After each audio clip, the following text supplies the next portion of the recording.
Hey, what's up everybody? It is Tuesday, September 3rd, 2019, which means we are ready to get back into the swing of things with our TNT Tuesday. Hey, this is season 2 of just these little mini PD sessions that I'm putting out every week, mainly geared towards IED, but there's just a lot of anything you can find out here that you can possibly apply for PLTW. I would like to thank all those who shot me emails and reached out to me on Twitter or Facebook or just in passing at training saying, hey, thanks. I'm glad this has been a help for you, and I've really enjoyed making these. So today we're going to go ahead and get into things. We're going to be taking a look at something called ThingLink, and if you've never had a chance to take a look at ThingLink, I would really recommend you do it. Basically, it is an interactive image, and with that interactive image, you can go out there and you can sort of organize things. You can plug in a lot of links to things like videos and resources that are outside of the classroom. You can put it all in just to one single place, which makes things very easy. So right in front of you, you can see this is some old curriculum from IED. This is the miniature train. Love it dearly, and I thought this would be a really good candidate to go out there and sort of show you some of the things. So when we take a look at this, I'm just going to go ahead and just show you my classroom. We are a Power School LMS school.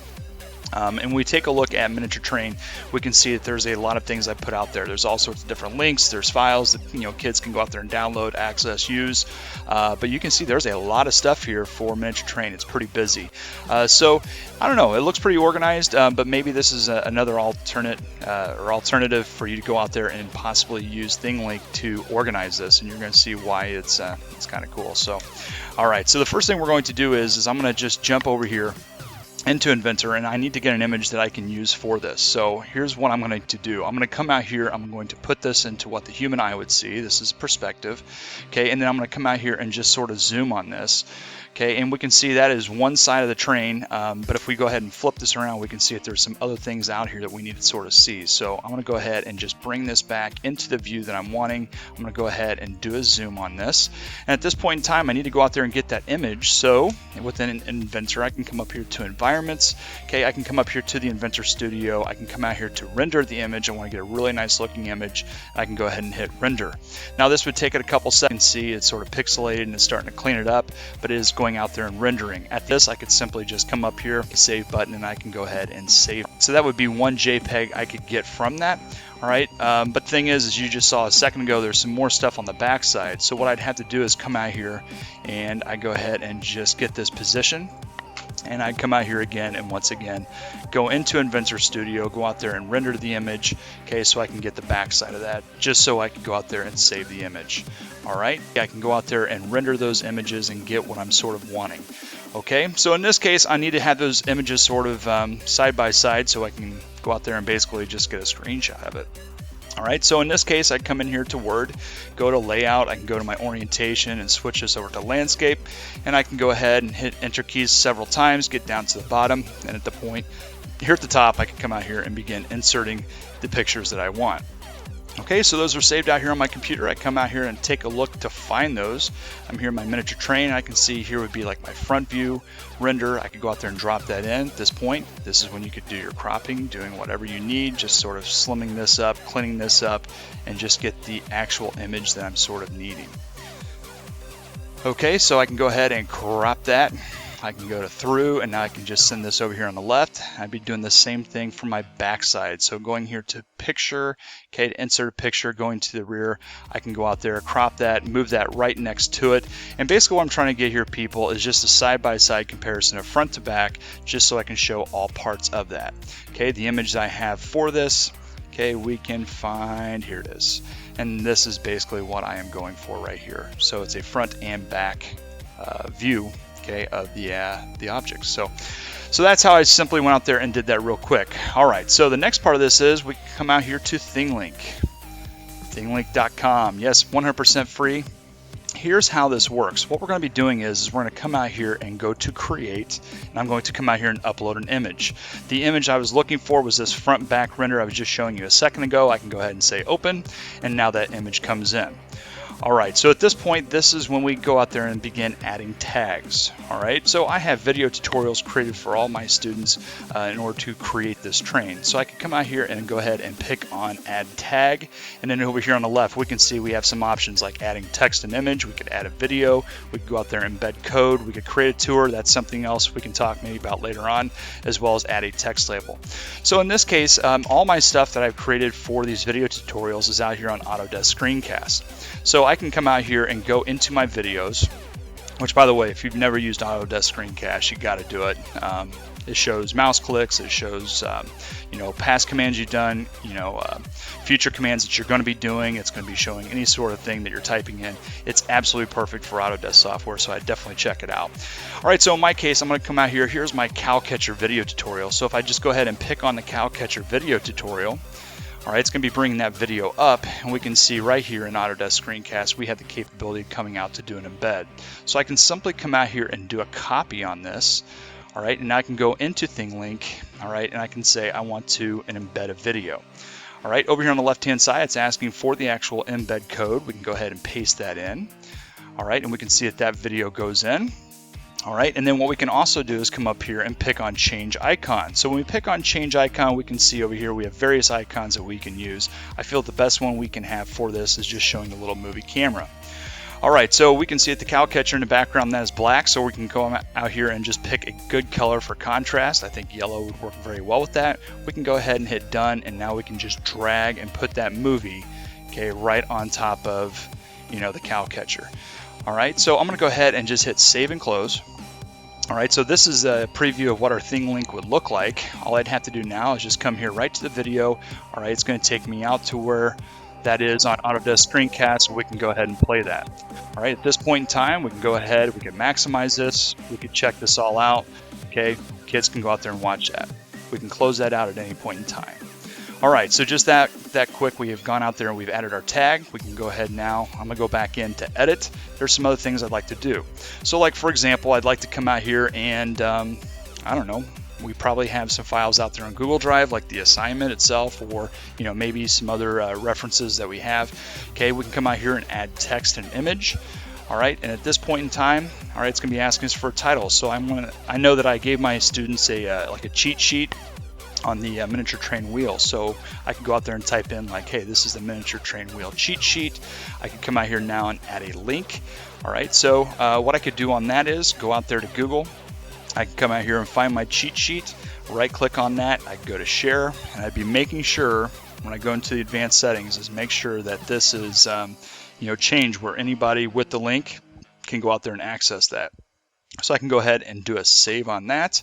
Okay, I can grab that link, go ahead and do a copy, go back to ThingLink, and now I can go ahead and just drop that link in.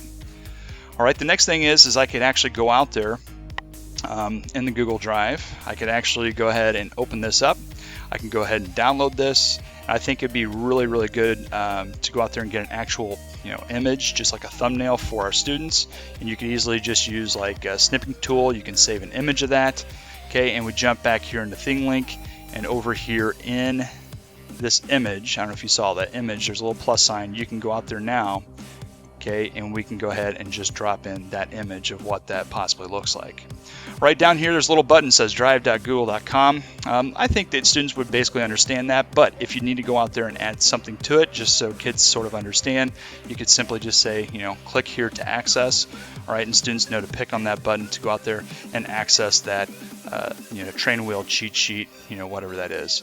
I don't believe that this was the right image. Let's go out there, let's change that. Train wheel cheat sheet, there it is. All right, so it sort of gives them a preview of what that is. Okay, I can go ahead and say done on that. Okay, I can go ahead and drag this over. And I don't know, in my opinion, I believe the best icon for something like that would possibly be like a picture, something, I don't know.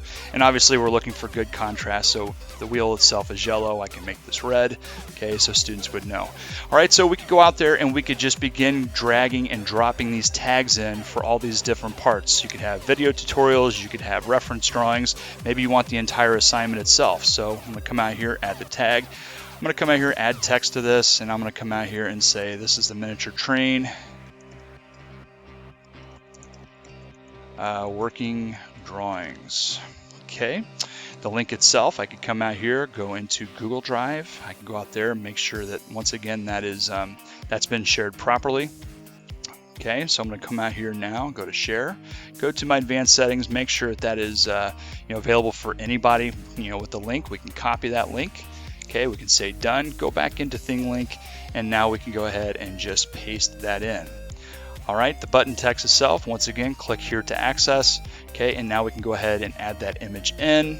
Okay, and we could just say, hey, this is a working drawing image that I went out there, used snipping tool on earlier. Okay, and we're basically good to go on that one. All right, we could drag that to the top. Maybe just tell your kids, hey, everything that you're possibly going to need for this is right there at the top. We can change the icon and say, hey, this is information, and I don't know, maybe we'll make it green. All right, so that's available there at the top. All right, maybe we want something else up there at the top. If you saw my video from last year on a TNT Tuesday, we were talking about Google Poly. So I went out there and I uploaded that miniature train into Google Poly. Maybe you need sort of a 3D reference. We can do that as well. So I can go out there to share. I can go to embed. I can grab this code. And let's just grab this. Here we go, copy. We can then go into ThingLink. We can add a tag. And we're going to go to embed code again. We can go ahead with the embed code. I can paste that in. And I can come here and change the icon, and I don't know, maybe in this case we want it to be a camera, and I want to switch that maybe to, I don't know, like a blue color or something, say done, and I can just drag that up here to the top. So maybe it's a 3D reference that they need. All right, so just that quick, we went out there, we added some video tutorials, we add some actual links to our Google Drive, for things like drawings. We put in an actual 3D model, just an information center of all working drawings for the entire project. Okay, in the end, we can go out there and do a save and close, and let's just go out here and interact with this. Let's just see what's going on. So I pick on the video. There's a video tutorial for the actual cow catcher. Okay, this is a reference. This is the cheat sheet. We pick on the button, it takes me right to where that is at out there on the Google Drive. Okay, we jump back into ThingLink, come here to the top. Here's the entire set of working drawings. Once again, linked to the Google Drive. Students can reference that. Okay, we come here to the top. All right, here's a 3D reference of this, what it looks like in Google Poly. Students can zoom in, orbit around, take a look at what goes into that train. All right, so the opportunities here are absolutely endless. This is a great resource, especially kids, maybe IEPs, 504s, maybe students who have a hard time sort of understanding sort of the structure of an LMS. This is very much like an interactive image. There's a lot you can do with it. Just a couple other opportunities we have with ThingLink. If we come out here into ThingLink, it doesn't just stop there. So for those of you who have fabrication labs, maybe you have a wood shop, metal shop, whatever, you can go out there and you can incorporate a 360 image. All right, so this is just my classroom. You can go out there and students can sort of look around. Think of, if this is a lab and you had, different machinery around, you could easily go out there and drag those tags in and link that to videos. Maybe you could link it to tests, whatever on Google Forms. For those of you asking how do you get a 360 view, it's very simple. You go out there and you download the Google Maps Street View app, and you can go out there and get any 360 degree camera image that you need, and you can just simply upload that into ThingLink, and you can go out there and do a lot of great things. I know that there's also some VR capabilities with this as well. You can do it. So anyway, thank you all for joining me for this week's TNT Tuesday. I will see you next week.